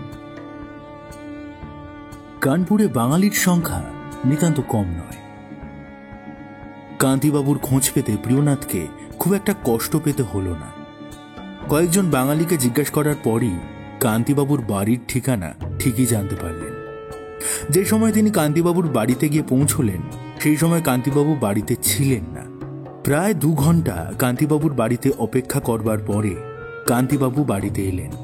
প্রিয়নাথকে দেখে কান্তিবাবু তার পরিচয় জিজ্ঞেস করলেন। প্রিয়নাথ তাকে তার আসল পরিচয় দিয়ে বললেন কান্তিবাবুকে তিনি 2-1টা কথা জিজ্ঞাসা করবেন। সেই কাজের জন্যই তিনি সুদূর কলকাতা থেকে এত দূরে ছুটে এসেছেন। যদি অনুগ্রহ করে কান্তিবাবু তার সমস্ত কথার আসল উত্তর দেন তাহলে প্রিয়নাথ বিশেষ উপকৃত হবেন। আপনার ভাইপো ললিতমোহন মুখোপাধ্যায় যে একসময় কলকাতার বউবাজারে থাকতেন তা আপনার মনে আছে কি? হ্যাঁ, খুব মনে আছে। সেই সময় একটা গরম কোট কিনে আপনার কাছে পাঠিয়ে দেবার জন্য আপনি কোটের মাপ ও 8 টাকা তাঁর কাছে পাঠিয়েছিলেন, মনে আছে? হ্যাঁ, মনে পড়েছে। ললিত একটা কোট কিনে ডাকে আমার কাছে পাঠিয়েছিল। বেশ, তো সেই কোট এখন কোথায়? আমি সেইটা একবার দেখতে চাই। সেই কোট তো আমার কাছে নেই। আমি ওটা আমার নিজের জন্য কলকাতা থেকে আনাইনি। রামসুন্দর বাবুর ছেলে উপেন্দ্রনাথের জন্য সেই কোট কেনা হয়েছিল। রামসুন্দরবাবু এখন কোথায়, আর তার ছেলে উপেন্দ্রনাথই বা এখন কোথায় আছেন? রামসুন্দর বাবু এখানেই আছেন। তিনি এখানকার একজন প্রধান কন্ট্রাক্টর। কিন্তু উপেন্দ্রনাথ যে কোথায় আছে তা আমি জানি না। রামসুন্দরবাবু এখান থেকে মোটামুটি কত দূরে থাকেন? তার বাড়ি এখান থেকে খুব বেশি দূর নয়। আমি আপনাকে সঙ্গে করে নিয়ে যাবক্ষণ। কিন্তু কি জন্যে আপনি এত দূরে এসেছেন সেটা জানতে আমার খুব কৌতূহল হচ্ছে। যে বিষয় অনুসন্ধান করার জন্য আমি এত দূর পর্যন্ত এসেছি তার সমস্ত ব্যাপার এখন আমি আপনাকে বলতে পারি, কিন্তু রামসুন্দরবাবুর সঙ্গে দেখা হলে হঠাৎ যেন আপনি তাকে কোনো কথা বলবেন না। এই বলে এই হত্যাকাণ্ডের সমস্ত কথা এক এক করে তাঁকে জানালেন। যেরকম অবস্থায় রক্তমাখা ছুরি হাতে মৃতার সামনে হত্যাকারীকে পাওয়া যায়, যেরকম ভাবে হত্যাকারীর নিজের দোষ স্বীকার করে চরম দণ্ডে দণ্ডিত হওয়ার জন্য লোলুপ, পুলিশ ও ম্যাজিস্ট্রেট সাহেবের সামনে যেরকম ভাবে সে নিজের পরিচয় গোপন করে চলেছে, তার কোনো কথাই বলতে প্রিয়নাথ কোনো ত্রুটি করলেন না। এক এক করে সব কথাই তিনি কান্তিবাবুকে বললেন। প্রিয়নাথের কথা বলা শেষ হলে কান্তিবাবু একটা দীর্ঘ নিঃশ্বাস ছেড়ে বললেন, এইসব কথা যদি রামসুন্দর বাবু জানতে পারেন তাহলে এক বিপদের ওপর আরেক বিপদ এসে উপস্থিত হবে। উপেন্দ্রনাথ রামসুন্দর বাবুর একমাত্র ছেলে। এই কথা শোনা মাত্র বৃদ্ধ একেবারে অধীর হয়ে পড়বেন। এমনকি হিতাহিত জ্ঞান শূন্য হয়ে আত্মঘাতী হওয়াও বৃদ্ধের পক্ষে অসম্ভব নয়। এই অবস্থায় অন্য কোনো উপায় অবলম্বন করা দরকার। কান্তিবাবুর কথা শুনে প্রিয়নাথ ভাবলেন যে কান্তিবাবুর কথাটা নিতান্ত অযৌক্তিক নয়। এই রকম অবস্থায় বৃদ্ধকে এই খবর দেওয়া একেবারেই ঠিক হবে না। এই ভেবে কান্তিবাবুর সঙ্গে নানা রকম পরামর্শের পর শেষে এটাই সাব্যস্ত হলো যে প্রথমে প্রিয়নাথ গিয়ে সে বৃদ্ধের সঙ্গে দেখা করবেন না। কান্তিবাবু যেমন তার কাছে গিয়ে থাকেন, আজও সেই রকমভাবেই তিনি তার কাছে যাবেন এবং কথায় কথায় জিজ্ঞাসা করে নেবেন উপেন্দ্রনাথ এখন কোথায় আছে, আর উপেন্দ্রনাথের যে কোট তিনি কলকাতা থেকে এনে দিয়েছিলেন সেই কোটটাই বা এখন কোথায়। এই রকম পরামর্শ করবার পর সময় মতো কান্তিবাবু রামসুন্দর বাবুর বাড়িতে গেলেন। প্রিয়নাথ কান্তিবাবুর বাড়িতেই রইলেন। বাড়ির আর সকলের কাছে কান্তিবাবু প্রিয়নাথের পরিচয় দিয়েছিলেন যে প্রিয়নাথ তার এক ঘনিষ্ঠ আত্মীয়। সুতরাং কান্তিবাবু ছাড়া সেই সময় প্রিয়নাথের আসল পরিচয় আর কেউই পেল না। সন্ধ্যের পর কান্তিবাবু বাড়িতে ফিরলেন। তাঁর কাছ থেকে প্রিয়নাথ জানতে পারলেন যে প্রায় 2 মাস আগে উপেন্দ্রনাথ কানপুর থেকে তার শ্বশুরবাড়ি কাশীধামে যায়। সেই সময় তার স্ত্রী তার মায়ের কাছে কাশীতেই বাস করছিলেন। উপেন্দ্রনাথ কাশীতে পৌঁছে বাবাকে 2টো মাত্র চিঠি লেখেন, কিন্তু তারপর বৃদ্ধ রামসুন্দর উপেন্দ্রনাথের আর কোনো সংবাদই পাননি। তিনি চিঠির পর চিঠি লিখলেও একটা চিঠিরও উত্তর না পেয়ে ভীষণ চিন্তিত হয়ে পড়েছিলেন তিনি। শেষে তার একজন উপযুক্ত কর্মচারীকে উপেন্দ্রনাথের খবর আনতে কাশীতে পাঠান। আজ 2 দিন হলো সে কর্মচারী কাশী থেকে ফিরেছে। এই কর্মচারীর সঙ্গেও কান্তিবাবুর দেখা হয়। তাঁর কাছ থেকে কান্তিবাবু আরও জানতে পেরেছেন যে যেখানে উপেন্দ্রনাথের শাশুড়ি থাকতেন সেখানে সেই কর্মচারী যান, কিন্তু সেখানে কাউকে দেখতে পান না। খোঁজ নিয়ে জানতে পারেন যে উপেন্দ্রনাথের সেখানে যাওয়ার 2-1 দিন পরেই তাঁর শাশুড়ির কাশী প্রাপ্তি হয়। এই ঘটনার 2 দিন পর পর্যন্ত সকলেই সেখানে উপেন্দ্রনাথ ও তার স্ত্রীকে দেখেছে, কিন্তু তারপর তারা দুজনেই যে কোথায় চলে যায় এ কথা আর কেউই বলতে পারে না। কর্মচারী কানপুর ফিরে এসে বৃদ্ধকে এই খবর দেওয়ায় বৃদ্ধ একেবারে শয্যাশায়ী হয়ে পড়েছেন। পুত্র শোকে বিহ্বল হয়ে অবিরত কেঁদে চলেছেন। কারো প্রবোধ মানছেন না।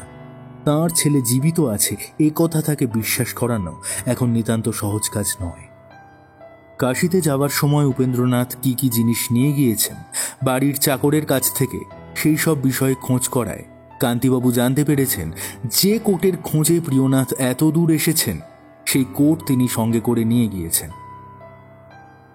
বর্তমান ঘটনা বৃদ্ধকে বলা উচিত হবে কি না সেই বিষয়ে কান্তিবাবুর সঙ্গে প্রিয়নাথের নানা প্রকার তর্ক বিতর্ক হয়ে শেষমেশ ঠিক হল যে এ বিষয়ে বৃদ্ধকে বলাই কর্তব্য। কারণ প্রথমত, বৃদ্ধ যে ছেলের কোনো রকম সন্ধান পাননি এ যাবৎ তার সন্ধান পাবেন। দ্বিতীয়ত, যে মোকদ্দমায় এখন উপেন্দ্রনাথ আসামি, বিনা চেষ্টায় সেই মোকদ্দমা থেকে তার কোনোভাবেই পরিত্রাণের কোনো উপায় নেই।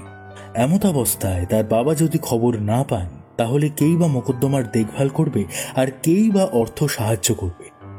এইসব কথা ভেবে চিনতে তার পরদিন বৃদ্ধকে খবরটা জানাবেন বলেই ঠিক করলেন প্রিয়নাথ।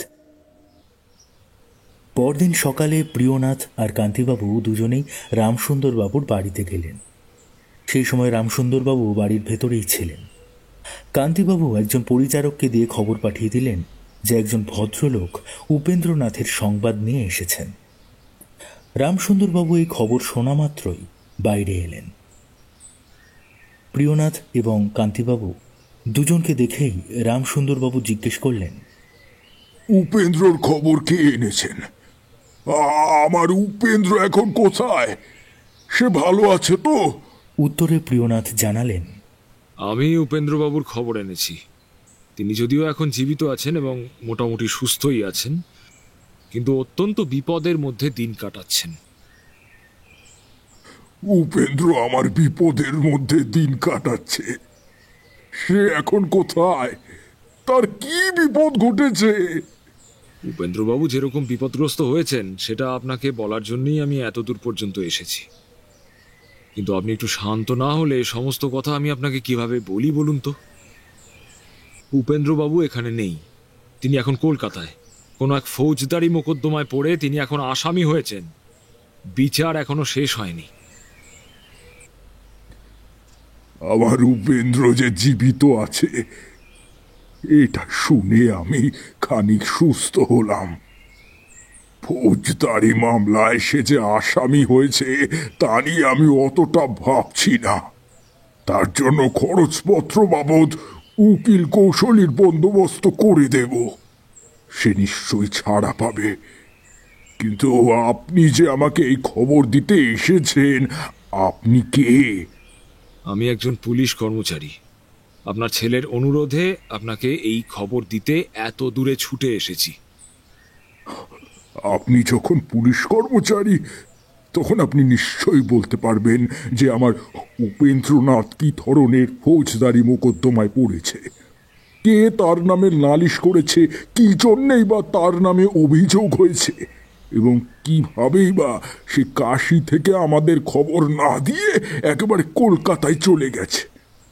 বৃদ্ধের প্রশ্নে প্রিয়নাথকে তখন একটু ভাবতে হলো। প্রিয়নাথ ভাবলেন, যদি তিনি এখন বৃদ্ধকে সমস্ত কথা বলে দেন তাহলে বৃদ্ধ সম্ভাব্য বিপদের ভয়ে প্রচণ্ড চিন্তিত হয়ে পড়বেন। হয়তো একটা করতে গিয়ে আরেকটা বিষম বিপদ উপস্থিত হবে। শেষে বৃদ্ধকে সুস্থ করাটাও দায় হয়ে পড়বে। এই রকম নানা কথা ভেবে প্রিয়নাথকে শেষে মিথ্যে কথা বলতে হলো। এই রকম মিথ্যে কথায় পাপ আছে কিনা জানা নেই, তবে কল্পিত পাপের বিভীষিকার দিকে মুহূর্তের জন্য লক্ষ্য না করে প্রিয়নাথ বললেন, আমি সেই খবর আপনাকে দেবার জন্য এখানে আসিনি। তাছাড়া সবটুকু আমি ভালোভাবে জানিও না। একটা কাজের জন্য আমাকে কানপুরে আসতে হয়। এখানে আসার আগে একটা কাজের জন্য খুনের মামলায় অভিযুক্ত একজন আসামির সঙ্গে দেখা করার জন্য হরিণবাড়ির জেলে গিয়েছিলাম। সেইখানে আপনার ছেলের সঙ্গে দেখা হয়। আমি কানপুরে আসবো জানতে পেরে আপনার ছেলে তার বিপদের খবরটা আপনাকে দিতে বলল। আরও বলে দিল, আপনি যখন কানপুরে আসবেন সেই সময় আমার বাবাকে সঙ্গে করে আনবেন। তিনি এখানে না এলে এই বিপদ থেকে আমার উদ্ধারের আর কোনো রাস্তাই থাকবে না। আমি তাকে জিজ্ঞাসা করেছিলাম যে তিনি কি মোকদ্দমায় অভিযুক্ত। তাতে তিনি আমাকে কেবলমাত্র এটাই বলেছিলেন যে আমি একরকম গুরুতর অপরাধে অভিযুক্ত হয়ে হাজতে আছি। বাবা এখানে এলে সমস্তই জানতে পারবেন। এছাড়া আর কোনো রকম তথ্য আমি আপনাকে দিতে পারবো না। এইরকম অবস্থায় যদি আপনি আমার সঙ্গে কলকাতায় যেতে চান তাহলে যেতে পারেন। আমি কাল সকালেই এখান থেকে রওনা দেব, কারণ যে কাজের জন্য আমি এখানে এসেছিলাম তা শেষ হয়ে গেছে।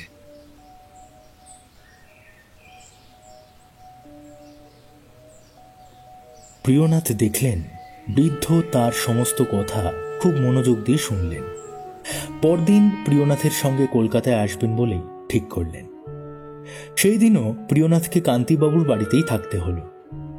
কান্তিবাবু কোনো কথাই রামসুন্দর বাবুর কাছে প্রকাশ করলেন না। পরদিন সকালে বৃদ্ধ তার সরকার ও একটা মাত্র চাকর সঙ্গে করে নিয়ে প্রিয়নাথের সঙ্গে কানপুর থেকে রওনা দিলেন কলকাতার উদ্দেশ্যে।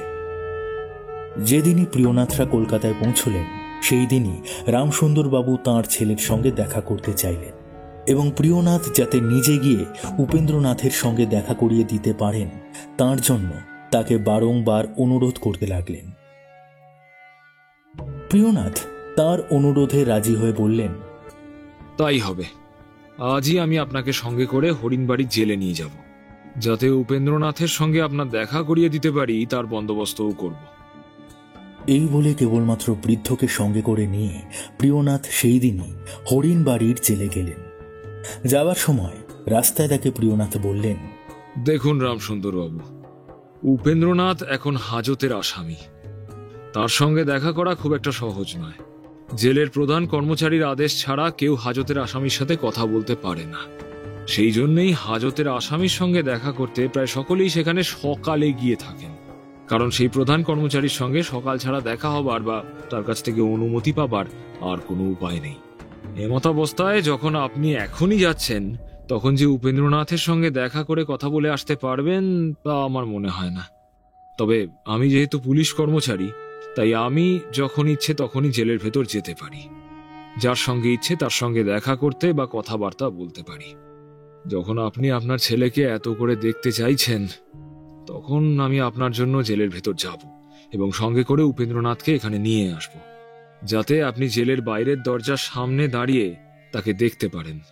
আপনি যেসব বিষয়ে তাকে জিজ্ঞাসা করতে চাইবেন তাও আমি তাকে জিজ্ঞাসা করে আপনাকে বলতে পারব।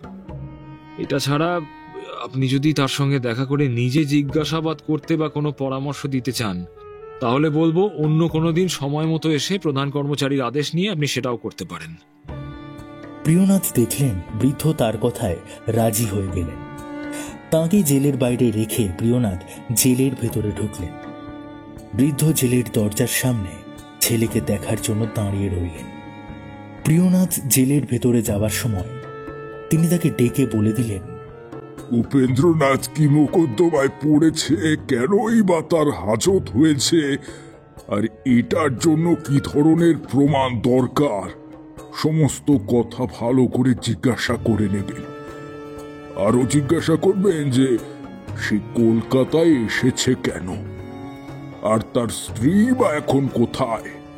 রামসুন্দর বাবুকে আশ্বস্ত করে প্রিয়নাথ জেলের ভেতরে প্রবেশ করলেন।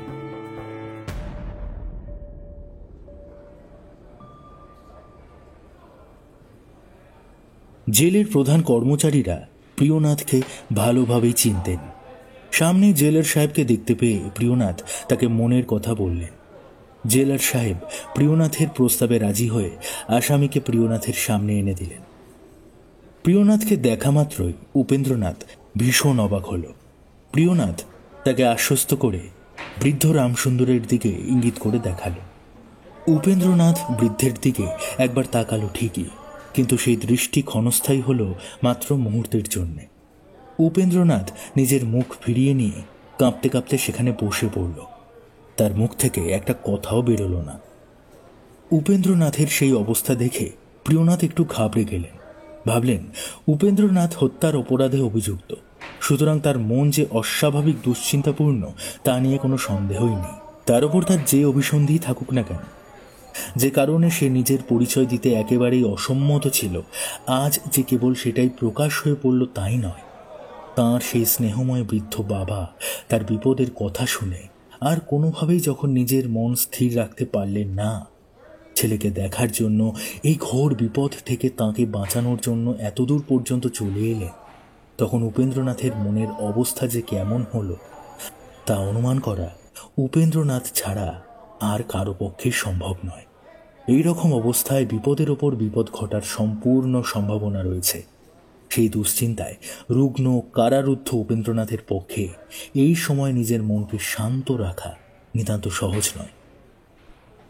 প্রিয়নাথ ইশারা করলে জেলার সাহেব উপেন্দ্রকে একটা ঘরের ভেতরে নিয়ে গেলেন। উপেন্দ্রনাথ সেখানে গিয়ে বসে পড়ল।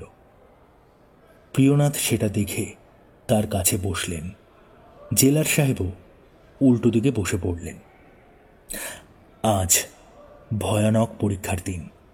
এই ভয়ানক পরীক্ষা থেকে উপেন্দ্রনাথ যদি উত্তীর্ণ হতে পারে তবেই বোঝা যাবে যে সে স্থির প্রতিজ্ঞ। আজই জানা যাবে উপেন্দ্রনাথ তার এই বিপদের সময়ও তার মনকে স্থির রাখতে পারে কিনা। সে যে কোন দৃঢ় প্রতিজ্ঞায় আবদ্ধ তা আজই জানতে পারা যাবে।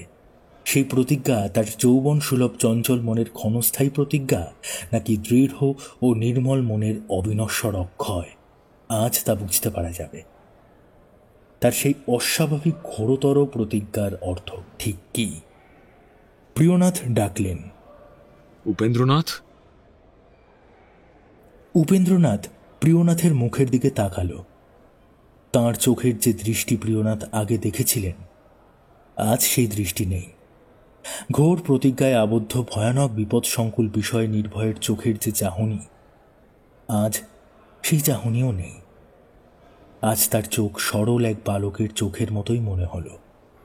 যে শুকনো চোখ দিয়ে সেদিন উপেন্দ্রনাথ প্রিয়নাথের সামনে এসেছিল, আজ দেখা গেল সে চোখ সে হারিয়েছে। তার পরিবর্তে পদ্মপাতায় জলের মতো টলটলে জল ভরা চোখ নিয়ে আজ সে প্রিয়নাথের সামনে বসে রয়েছে। স্ফটিকের মতো স্বচ্ছ জলবিন্দু চোখের এদিক ওদিক ঘুরছে, কিন্তু পড়তে পড়তেও তা পড়ছে না। উপেন্দ্রনাথ, আশা করি তুমি এখন বুঝতে পারলে যে আগে আমি তোমার কাছে কোনো রকম খারাপ উদ্দেশ্য নিয়ে এসেছিলাম, নাকি সত্যিই তোমার কোনো আত্মীয়ের কাছ থেকে এসেছিলাম। বোধহয় বুঝেছ। তা যখন বুঝতে পেরেছ তখন আসল কথা বলবে কি? আর আসল কথা না বললেও কি তুমি এখন মনে করো যে তুমি মরতে পারবে? যদি আমরা এ বিষয়ে কিছুই না জানতাম, তোমার বাবা যদি তোমার সাহায্যের জন্য এখানে না আসতেন, তাহলে হয়তো তুমি তোমার ইচ্ছানুযায়ী কাজ করলেও করতে পারতে। কিন্তু জেনে রাখো, এখন আর তা হবে না। ভালো হোক আর মন্দ হোক, তুমি তোমার ইচ্ছে কোনোভাবেই পূরণ করতে পারবে না। তোমার এই মোকদ্দমা সম্বন্ধে আমরা বড় বড় কাউন্সিলের মতামত নিয়েছি। পুলিশ এই মোকদ্দমার প্রমাণ হিসেবে যেসব সাক্ষী উপস্থিত করেছিলেন তাদের জবানবন্দির নকল দেখিয়েছি। কাগজপত্র দেখে তারা সকলেই বলেছেন যে এই মোকদ্দমায় তুমি তোমার দোষ নিজ মুখে স্বীকার করলেও কোনোভাবেই তোমার ফাঁসি হওয়ার সম্ভাবনা নেই। এইরকম অবস্থায় আসল কথা গোপন করা আর তোমার জন্য একেবারেই ঠিক নয়। বিশেষত তোমার বৃদ্ধ বাবা কেবল আসল বিষয় জানার জন্যই কিন্তু এত দূর পর্যন্ত ছুটে এসেছেন। তোমার এই বিপদের সংবাদ পাওয়ার পর তিনি কাশীতেও গিয়েছিলেন। সেখানে যা যা ঘটেছিল তাও তার জানতে আর বাকি নেই। আমি তোমাকে যেসব কথা বলছি, যে বিষয়ে তোমার মুখ থেকে শুনতে চাই, তোমার বাবা নিজে এসেই সেসব বিষয়ে তোমাকে জিজ্ঞাসা করতেন। কিন্তু তিনি বাবা আর তুমি ছেলে।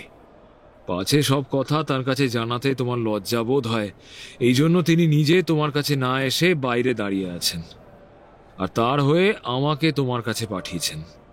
এখন আর কোনো কথা তোমার গোপন করা কিন্তু উচিত নয়। বিশেষত যে বিষয়ের অনেক কথা তিনি জানতেই পেরেছেন, সে বিষয়ে গোপন করে আর লাভ কি? এই বলে প্রিয়নাথ থামলেন। উপেন্দ্রনাথ প্রিয়নাথের সমস্ত কথাই মনোযোগের সঙ্গে শুনে শেষে বলল, মশাই, আপনি আমার আত্মীয় হন বা যে কেউই হন না কেন, যখন আপনি আমার বাবার সঙ্গে এসেছেন আর যখন বুঝতেই পারছি আমি কোনো কথাই আর লুকিয়ে রাখতে পারবো না আপনাদের থেকে, তখন সমস্ত আমি পরিষ্কার করে বলছি। বাবাকে যা বলা বিবেচনা করেন তাই বলবেন। ভালো মন্দ বিবেচনা করার ক্ষমতা এখন আমার নেই। লজ্জা ভয় এখন আমাকে পরিত্যাগ করেছে। উপেন্দ্রনাথ বলতে শুরু করল, আমার বাবাকে বলবেন তার এই কুপুত্রের সংসার ত্যাগ করাই ভালো।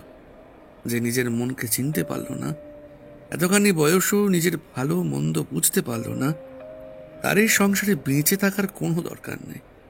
সামান্য ফুলের বশবর্তী হয়ে যে পাপিষ্ঠ নিজের মনের মধ্যে ধারণ করে রাখা অমূল্য রত্নকে হেলায় হারাতে পারে, এই সংসারে তার মুখ দেখাবার অধিকার নেই।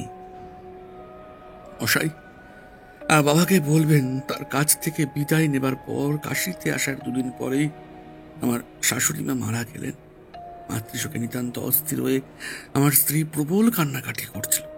সান্ত্বনা দিয়ে শাশুড়ি মায়ের অন্ত্যেষ্টিক্রিয়া শেষ করে রাত্রি 9টার সময় বাড়িতে ফিরলাম। যে বাড়িতে তারা থাকতেন সেই বাড়ি সদর আর অন্দর দুভাগে বিভক্ত। তা বোধহয় আপনি জানলেও জানতে পারেন। বাইরের অংশে আমার শাশুড়ি মা থাকতেন, ভিতরের অংশে অন্য কয়েকজন মহিলা থাকতেন। যাই হোক, বাড়ির ভেতর ঢুকে দেখলাম একটা অপরিচিত যুবক দ্রুত বেগে আমাদের বাড়ি থেকে বেরিয়ে গেল। তাকে দেখে ভাবলাম বোধহয় ইনি আমার শাশুড়ি মার কোনো পরিচিত বা আত্মীয় হবেন। সুতরাং সে সম্বন্ধে সেই দিন কোনো রকম খোঁজ করার প্রয়োজন মনে হলো না। ঘরের ভেতর ঢুকে দেখলাম আমার স্ত্রী মাতৃশোকে তখনও রোদন করছে। তাকে অনেক রকম বুঝিয়ে খানিক সান্ত্বনা দিলাম। ক্রমে সেই রাতটা কেটে গেল।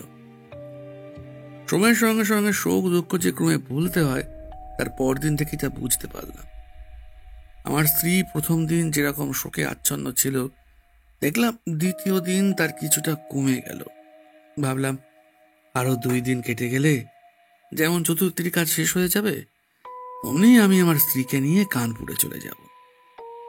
সেদিন সন্ধ্যার সময় কোনো একটা কাজে আমাকে বাইরে যেতে হয়। যখন আমি বাইরে থেকে ফিরলাম তখন রাত 10টা বেজে গেছে। আমি যে সদর দরজা দিয়ে বাড়ির ভেতরে ঢুকলাম, অমনি সেই আগের দিনের লোকটি আবার আমার সামনে এসে পড়ল। আজ মনে হলো সে যেন আমার স্ত্রীর ঘরের দিক থেকে আসছে। আমাকে হঠাৎ সামনে দেখে কোনো কথা না বলে সে বিদ্যুতের গতিতে পালিয়ে গেল। আজ তার এইরকম ভাবে পালিয়ে যাওয়া দেখে আমার খুব একটা ভালো লাগলো না। নানা রকম সন্দেহ তৈরি হলো আমার মনে।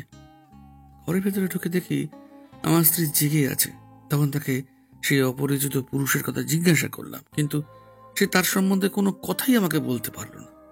আমি বুঝলাম বলল না, কেবল বলল আমি এটার কিছুই জানি না। সত্যি বলতে কি, আজ আমার স্ত্রীর চরিত্রের প্রতি হঠাৎ সন্দেহ তৈরি হল। ভাবলাম কাশতি থেকে আমার স্ত্রী অবিশ্বাসিনী হয়েছে। তার চরিত্রের উপর সন্দেহ হলো ঠিকই, কিন্তু তাকে আমি সেদিন আর কোনো কথা বললাম না। পরদিন সন্ধ্যার সময় আমাকে আবার বাইরে যেতে হলো। সেই দিন যখন আমি ফিরলাম তখন রাত্রি 11টা বেজে গেছে। সদর দরজা দিয়ে নিয়মিত বাড়ির ভেতরে প্রবেশ করে তাড়াতাড়ি আমি আমার স্ত্রীর ঘরের ভেতরে গেলাম। দেখলাম সেই ঘরের দরজা খোলা। সেই ঘরের ভেতরে একপাশে একটা মাটির প্রদীপ টিপ টিপ করে জ্বলছে। আমার স্ত্রী খাটের উপর ঘুমোচ্ছে বলে মনে হলো। আমি যখন ঘরের ভেতরে ঢুকে বিছানার পাশে এসে বসলাম, সেই সময় দেখলাম আবার সেই অজানা যুবক ঘরের ভেতর থেকে বেরিয়ে আমারই সামনে দিয়ে দ্রুত বেগে বেরিয়ে গেল। আমিও তার পেছন পেছন ছুটলাম, কিন্তু সে তড়ি করে একবারে বাড়ি থেকে বেরিয়ে যে কোন গলির ভেতর ঢুকলো তার আর কিছুই বুঝতে পারলাম না। আমি আমার স্ত্রীর ঘরে ফিরে গিয়ে তাকে উঠালাম। যে অপরিচিত যুবক তার ঘর থেকে বেরিয়ে গেল সে কে জিজ্ঞাসা করায় আমার স্ত্রী অত্যন্ত আশ্চর্য হয়ে বলল,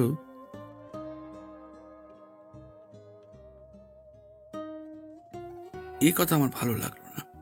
একটা লোক তার ঘর থেকে বেরিয়ে গেল আর সে তাকে জানে না, এই কথা বললে কে তার কথায় বিশ্বাস করতে পারে? আর এ কথা আমি অন্যের কাছে শুনিনি। 1 দিন নয়, 2 দিন নয়, উপর্যুপরি 3 দিন তাকে আমি নিজের চোখে দেখেছি। জানি না এক কথায় কি করে আমি আমার মনকে সান্ত্বনা দিতে পারি। সত্যি বলতে কি, আজ আমার স্ত্রীর চরিত্রের উপর দারুণ সন্দেহ হল। কেবল সন্দেহ কেন, আমি তাকে স্পষ্টই বললাম, কি কলম কিনি, আমি এতদিন জানতাম না যে তুই মানবী রূপে পিশাচি। এই বলতে বলতে আমার প্রচন্ড রাগ হলো। আমি হিতাহিত জ্ঞান শূন্য হয়ে নিতান্ত কাপুরুষের মতোই সবলে তার বুকে এক পদাঘাত করলাম। মাতৃশোকে বিহবল সেই দুর্বল অবলা মেয়ে আমার দারুণ পদাঘাত সহ্য করতে না পেরে সেখানেই পড়ে গেল। আমি তারই উপর আরো 2-1টা পদাঘাত করে প্রচন্ড রেগে সেখানেই বসে পড়লাম। শান্তি সেই পদাঘাত সহ্য করে ধীরে ধীরে উঠে বসলো। বসে আমার পা দুটো ধরে কাতর কণ্ঠে বলল, ওগো, আমি তোমার কাছে অবিশ্বাসিনী নই। তোমার অস্তিত্ব ছাড়া অন্য কারো অস্তিত্ব আমি আর কখনো আমার মনে স্থান দিইনি। আপনি আমার কথা বিশ্বাস করুন বা না করুন, আমি কিন্তু আপনার পা ছুঁয়ে শপথ করে বলছি, আমি এসবের কিছুই জানি না। আমায় মিথ্যা কলঙ্কে কলঙ্কিত করবেন না। আমি কোনো দোষে দোষী নই।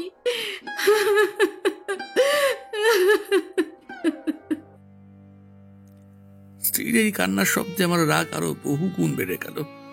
আমি তার হাত দূরে ঠেলে সরিয়ে দিলাম, সাথে আরো দু একটা পদাঘাত করে বললাম, পাপি, আমি তোর কথায় আর একটু বিশ্বাস করি না। তুই আমার সামনে থেকে দূর হ। তোর পাপ পুক আমি আর ইহজীবনে দেখতে চাই না। এই বলে জোর করে তাকে সেই ঘর থেকে বের করে দিয়ে ভেতর থেকে দরজা বন্ধ করে দিলাম। অনাথিনী বাইরে গিয়ে করুণ স্বরে বলল, ওগো, আপনি যখন আমার চরিত্রের উপর অবিশ্বাস করে আমার মুখ দেখবেন না বলে প্রতিজ্ঞা করলেন, তখন আমি আপনাকে আমার মুখ আর কোন লজ্জায় দেখাবো? কিন্তু মনে রাখবেন, আমি অবিশ্বাসিনী নই। যদি আপনার পায়ে আমার মন থাকে, তাহলে ঈশ্বর আপনাকে জানাবেন যে আমার হৃদয় বিষপূর্ণ নাকি আপনারই পবিত্র প্রেমে ভরা। এক বিশ্রী বিজাতীয় ক্রোধে আমার মন ভরেছিল। সুতরাং সেই অনাথিনীর কোনো কথা আমার মনকে আকৃষ্ট করতে পারল না। আমি প্রায় জেগেই সেই ঘরের ভিতরে বসে সারাটা রাত কাটিয়ে দিলাম, কিন্তু একবারের জন্য দেখলাম না যে সেই নিশুতি রাতে আমার স্ত্রী কোথায় গেল। পরের দিন সকালে বাড়ি থেকে বেরোলাম বটে, কিন্তু তার কোন রকম খোঁজ নিলাম না। এখনো পর্যন্ত সেই দারুণ রাগ আমার সমস্ত সত্তাকে ছেয়ে রয়েছে। সমস্ত দিনও সেভাবেই কেটে গেল। খাওয়া দাওয়া কিছুই হলো না। এদের বোধও একেবারেই বুঝতে পারলাম না। রাত্রি 9টার সময় আমি সেই ঘরের ভিতরে একা বসে আছি। ঘর অন্ধকার, কিন্তু দরজা খোলা। জানি না কি কারণে হঠাৎ আমার দৃষ্টি সদর দরজার দিকে গেল। দেখলাম সেই অপরিচিত যুবক ধীরে ধীরে বাড়ির ভিতরে ঢুকছে। ভাবলাম, যদি সে এই ঘরের ভেতরে আসে, তাহলে আজ নিঃসংকোচে তাকে হত্যা করে প্রতিহিংসা চরিতার্থ করব।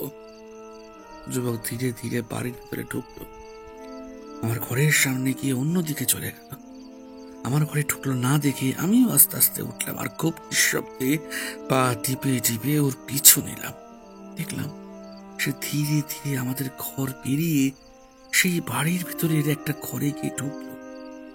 আমিও দূর থেকে তার পিছু পিছু গিয়ে নিজের চোখে সমস্ত দেখতে লাগলাম। দেখলাম একটা ঘরের সামনে গিয়ে সে ধীরে ধীরে দরজায় আঘাত করলো। দেখতে দেখতে সেই ঘরের দরজা ভেতর থেকে খুলে গেল। সেই ঘরে একটা প্রদীপ জ্বলছিল। তাদের দেখলাম যে সেই দরজা যিনি খুলে দিলেন, তিনি একজন 20 বছর বয়স্কা বিধবা স্ত্রী। দরজা খোলা মাত্র সেই লোকটি ঘরের ভেতর যেই ঢুকলো, অমনি সেই ঘরের দরজা আবার ভেতর থেকে বন্ধ হয়ে গেল। এতক্ষণে আমার হুঁশ ফিরে এলো। ঈশ্বর আজ আমার চোখ দিয়ে আমাকে দেখিয়ে দিলেন যে কি পরিমাণ ভুল বুঝে আমি একজন পতিপ্রাণা অবলার ওপর ভীষণ অত্যাচার করছি। এই অবস্থা দেখে আমি আর সেখানে স্থির থাকতে পারলাম না। আমার হাত পা কাঁপতে লাগলো, মাথা ঘুরে উঠলো। আমি সেখানে হতবিহল হয়ে বসে পড়লাম। তখন যে আমি সেখানে বসেছিলাম তা আমি জানি, কিন্তু সেই দরজা আবারও যখন খুললো, অমনি আমারও চমক ভাঙলো। আমি দ্রুত পদে সেই ঘরের ভেতরে এলাম। দেখলাম সেই লোকটি তখনও সেই ঘরের ভেতরে বসে আছে। আমাকে দেখা মাত্র সে পালানোর চেষ্টা করতে গেল, কিন্তু আমি দরজার কাছে দাঁড়িয়েছিলাম বলে তার আশা পূর্ণ হলো না। আমাকে হঠাৎ সেই ঘরের ভেতর দেখে এসে বিধবা যে কি করবে তা ঠিক করতে না পেরে তাড়াতাড়ি এসে আমার পা দুটো জড়িয়ে ধরে বলল,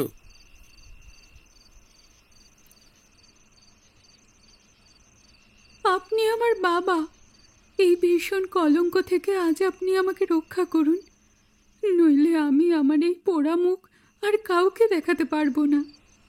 যদি আপনি গোলযোগ করেন বা আমার এই পাপের কথা সবাইকে জানিয়ে দেন, তাহলে তাহলে গলায় দড়ি দিয়েই হোক বা যে কোনোভাবেই হোক, আমাকে আত্মঘাতী হয়ে লোকলজ্জা থেকে নিষ্কৃতি পেতে হবে। বিধবার এই কথা শুনেই ভাবলাম, আমার গোলযোগ করার দরকারই বাকি। মিথ্যা স্ত্রী হত্যার জন্য দায়ী হই কেন? এইভাবে তাকে বললাম, আমি, তুমি ওই যুবককে জিজ্ঞাসা করো। সে যদি আমার একটা প্রশ্নের আসল উত্তর দেয়, তাহলে আমি কোনো রকম গোলযোগ করব না, নইলে এই বাড়ির সবাইকে ডেকে তোমাদের দুজনকেই ভালো মতো অপমানিত করব। আমার এই কথা শুনে দুজনেই বলল, আপনাকে আমাদের বাবা বললাম, আর যখন আপনার দয়ার উপরেই আমাদের সমস্ত নির্ভর করছে, তখন ভালো হোক বা মন্দ হোক, আমরা দুজনেই শপথ করে বলছি আপনার প্রশ্নের অবশ্যই আসল উত্তর দেব। আমি জিজ্ঞাসা করলাম, তুমি কাল আমার ঘরের ভেতর ঢুকেছিলে কেন? উত্তর পেলাম, এই ঘর থেকে বেরিয়ে যাওয়ার সময় হঠাৎ আপনাকে দেখতে পাই, কিন্তু পালানোর আর কোনো রাস্তা না পেয়ে আপনার ঘরের ভেতরেই ঢুকে পড়ি। সেই সময় আমি জানতাম না যে আপনি সেই ঘরেই থাকেন। শেষে যখন দেখলাম আপনিও সেই ঘরে ঢুকলেন, তখন আর কি করি, কাজেই আমি আপনার সামনে দিয়ে আপনার ঘর থেকে তাড়াতাড়ি বের হয়ে পালিয়ে গেলাম। এটা ছাড়া আমার আর কোনো রকম খারাপ অভিসন্ধি কিন্তু ছিল না। এই কথা শুনে আমি সেখান থেকে চলে গেলাম।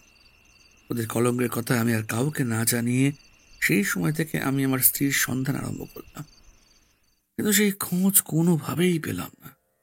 সেই সময় আমি বুঝলাম যে আমি না বুঝে সেই প্রতিপ্রাণের কথা না শুনে কি ভয়ানক অপরাধী করেছি। সেই রাতে আর পরদিন সকালে তার যে কত খোঁজ করলাম তা বলতে পারি না। প্রথমে কোনো জায়গায় কোনো রকম খোঁজ না পেয়ে শেষে তার মায়ের বিশেষ পরিচিত এক ভদ্রমহিলার কাছে গেলাম। সেখানে গিয়ে খবর পেলাম যে আমার স্ত্রী একদিন তার বাড়িতে ছিল, তার কাছ থেকে কয়েক টাকা ধার করে কলকাতায় তার স্বামীর কাছে যাবে বলে চলে গেছে। আমি জানতাম কালীঘাটে তার মাসি থাকেন। এই সংবাদ পাওয়া মাত্র আমিও সেই দিন কলকাতায় রওনা হলাম। সময় মতো হাওড়া স্টেশনে আমাদের গাড়ি এলে আমি গাড়ি থেকে নেমে বাইরে আসবার সময় দেখলাম আমারই স্ত্রীর মতো এক স্ত্রীলোক একখানা গাড়ি ভাড়া করে তাতে উঠল। এই অবস্থা দেখে আমি তাড়াতাড়ি সেই গাড়ির কাছে গিয়ে দেখলাম আমি যার খোঁজ করছি ইনি আমার সেই হৃদয় লক্ষ্মী। তাকে সেই সময় আর কিছু না বলে আমিও সেই গাড়িতে চড়ে বসলাম আর আমার নির্দেশ মতো কোচম্যান গাড়ি চালাতে লাগলো। গাড়ির ভেতর তাকে আমি কত বুঝালাম আমি যে চরম ভুলের বশবর্তী হয়ে তার উপর পৈশাচিক ব্যবহার করেছিলাম তা তাকে বারবার বলে ক্ষমা চাইলাম। তাকে বাড়িতে ফিরিয়ে নিয়ে যাওয়ার জন্য অনেক চেষ্টা করলাম, কিন্তু সে সাধ্যে অভিমান করে বলল, নাথ, আপনি যখন আমাকে অবিশ্বাসিনী বলে ত্যাগই করেছেন, তখন আর আমার দিকে লক্ষ্যও করবেন না। আমি আপনার যোগ্য নই, বা আমি আমার এই মুখ আপনাকে আর দেখাবার পাত্রী নই। এই কথা শুনে আমি অনুনয় বিনয় করে যেই তার চাদরে ঢেকে রাখা হাত ধরতে গেলাম অমনি সে আমাকে বলল, আপনি এই পাপিয়সী অবিশ্বাসিনীকে আর স্পর্শ করবেন না। তবে আপনার সঙ্গে দেখা হয়েছে, ভালোই হয়েছে। স্বামীর সামনে যাতে আমার মৃত্যু হয় তার জন্য আমি কত দেবতার কাছে প্রার্থনা করেছি। আজ দেখছি ঈশ্বর আমার সেই প্রার্থনা শুনলেন। এই বলে তার চাদরে ঢেকে রাখা হাত বের করলো। সেই সময় দেখলাম ওর হাতে ভীষণ ছুরি। তার হাত থেকে সেই ছুরি কেড়ে নিতে চেষ্টা করলাম, কিন্তু আমার চেষ্টা ব্যর্থ হলো। মুহূর্তের মধ্যে সেই ছুরি সে নিজের বুকে গেঁথে দিল। আমি তার বুক থেকে সবলে সেই ছুরি উঠিয়ে নিলাম ঠিকই, কিন্তু দেখতে দেখতে তার প্রাণবায়ু বেরিয়ে গেল।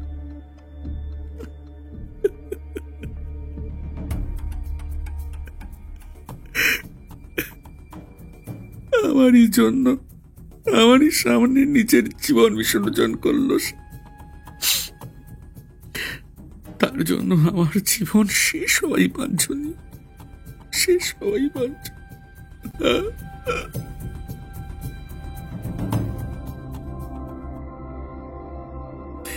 এই বলতে বলতে উপেন্দ্রনাথ অজ্ঞান হয়ে গেল। প্রিয়নাথ আর জেলার সাহেব সেই জ্ঞান ফেরানোর জন্য প্রথমে চেষ্টা করলেন, কিন্তু কোনোভাবে সফল হতে না পারায় জেলার সাহেব আরো কয়েকজন কয়েদির সাহায্যে তাকে জেলের হাসপাতালের ভেতর নিয়ে গেলেন। প্রিয়নাথ সেখানেই বসে রইলেন। প্রায় আধ ঘন্টা পরে শোনা গেল উপেন্দ্রনাথের জ্ঞান ফিরেছে। প্রিয়নাথ জেলের ভেতর থেকে সেই সময় বেরিয়ে এসে উপেন্দ্রনাথের বাবার কাছে গেলেন। প্রথম থেকে আরম্ভ করে শেষ পর্যন্ত সমস্ত কথাই বৃদ্ধকে বললেন। এই ব্যাপার শুনে বৃদ্ধ প্রথমে ভীষণ চিন্তিত হলেন। শেষে তাঁর তত্ত্বাবধানের গুণে ভালো কৌশলের সাহায্যে এবং ডাক্তারের সাক্ষীতে উপেন্দ্রনাথ সেই অভিযোগ থেকে দায়রার বিচারে ছাড়া পেল।